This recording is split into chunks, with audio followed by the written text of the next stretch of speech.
Social মিডিয়াতে গান বাজনা শেয়ার করে, নাটক সিনেমা দেখে। হ্যাঁ, এখন আমি যদি গান নিজে শুনি, গান একটা নাটক সিনেমা দেখলাম, এটা হচ্ছে আমার গুণাগত একটা। এখন আমি যদি এটাকে শেয়ার করি, তাহলে আমার মাধ্যমে যতজনে গান শুনবে বা এই সিনেমা দেখবে, নাটক দেখবে, তাদের সমপরিমাণ আমলনামা আমার আমলনামা দিয়ে দেওয়া হবে।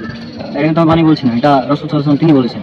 সহিহ মুসলিমের হাদিস 6697, তিরমিজিতে আছে 2674 এবং আবু দাউদে 4609।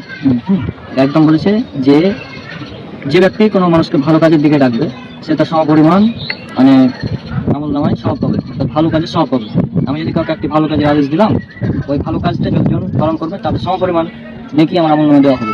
একইভাবে সমপরিমাণ পাপ, যদি আমি কোনো পাপ করি, পাপটা শেয়ার করি, তাদের সমপরিমাণ পাপ আমার আমল নামায় দিয়ে দেওয়া হবে। সুতরাং এটা অনেক পাপ হয়ে যাবে।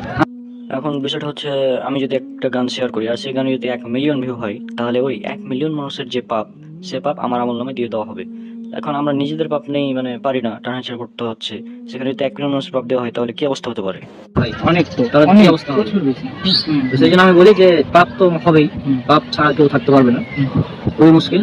আমাদের পাপ থেকে তওবা করতে হবে এবং পাপ শেয়ার করা যাবে না, এটা হচ্ছে মূল কথা। আর গোপনে পাপ হয়ে গেলে গোপনে আল্লাহর কাছে ক্ষমা যেতে হবে। এখানে ভুলে বেড়া যাবে না যে আমি এটা করেছি, এই করেছি, সেই করেছি। হ্যাঁ, এগুলো বলা যাবে না।